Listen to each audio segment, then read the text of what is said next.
House was about to produce its very first star.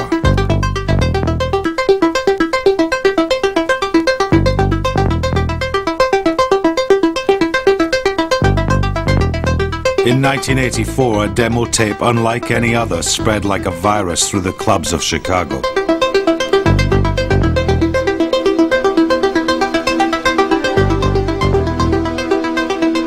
My friend had a copy of a copy of a copy of a copy of a copy of a copy. One guy would get a copy of a tape from Frankie, and it would be copied thousands of times all over the city.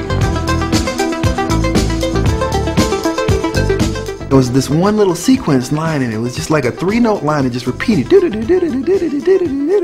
when that came on, everyone knew that that was Your Love. I mean, the crowd, everybody, it was a big thing. Everybody was singing along with the song. Everybody in the whole crowd. And it was the shit. The track was bumping. It was the shit. Jamie was God to us. We had no idea he was like a kid in his bedroom making music. I thought Jamie was a millionaire in Europe somewhere. I didn't even know he was black.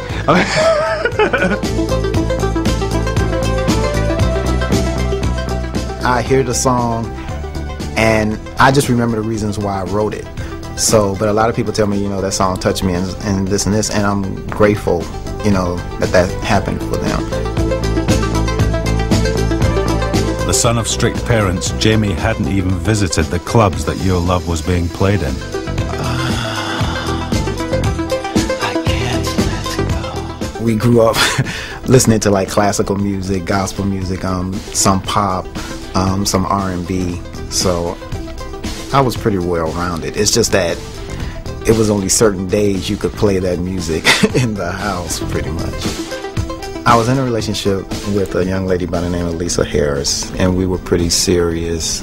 And it was the first relationship that I had that I felt was really real for me. I was always waiting, looking for that one individual person to feel like I have a connection with. And when I met her, it just happened. I kind of like, and when I talk to her still, because we still talk, I tell her if it wasn't for her, these songs wouldn't have been written.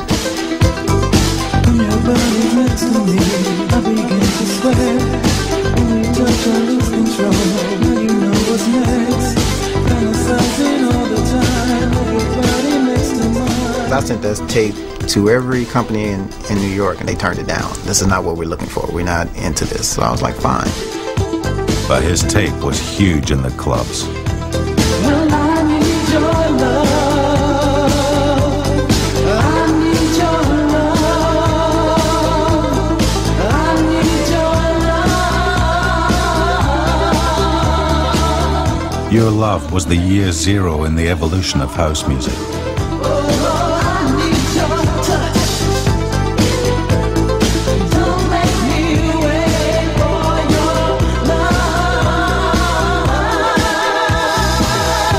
Listen to it, man. It's just a brilliant track. You know, you take a hit nowadays and you ask somebody what was so good about it. They can't really tell you. Oh, this hook, the hook, oh, you know, oh, the bass line, all that. But you know, a great song is a great song. And that Jamie did some great songs, like 3 or 4 in a row, and they went all over the city, but they just weren't out on record.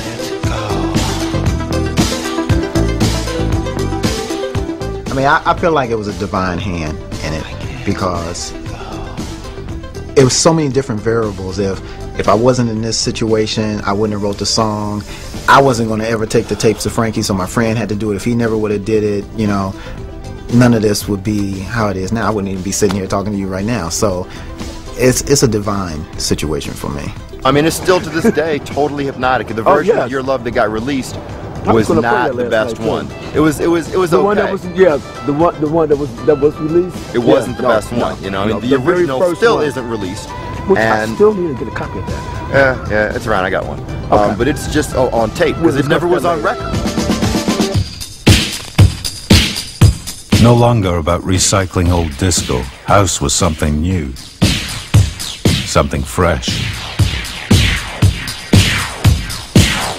It just wasn't on vinyl until On and On.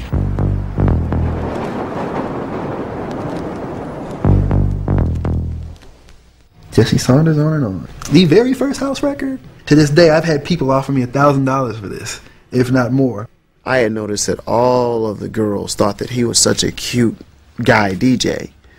And he said he was singing, so I thought I'd put him in front. You know, I thought that, you know, okay, you have a band, you got a cute guy up front, you know, heartthrob for the girls. You got the musicians taking care of business and behind the scenes. So Vince, you know, Vince is the type of person, he's just Mr. Information. He just go, oh, we do this. And my father has a record label. And it does this. And the pressing plan is here. And this is how you do the label. And this is what you do this. And blah, blah, blah. And I'm sitting there like, okay, And we didn't like know what we were making. We were just making music from what we listened to at the club. Everything was 4 on the floor, so that's what we started making, you know.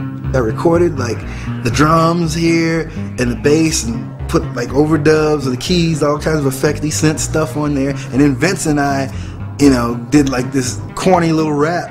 And Jesse liked this line from White Horse where it said, "Bitch, wanna be rich, got to be a bitch." So it goes on and on. And then Jesse says, "Bitch."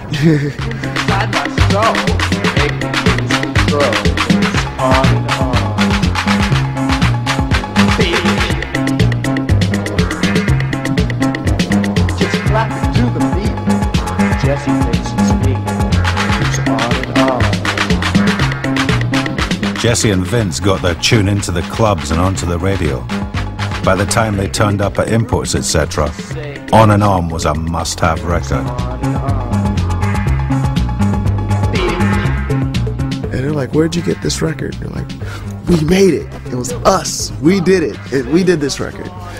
And the guy said, "Really? What do you mean?" I'm like, "Well, we made the record. It's our record. It's on our record company. See? That's my handwriting on the label."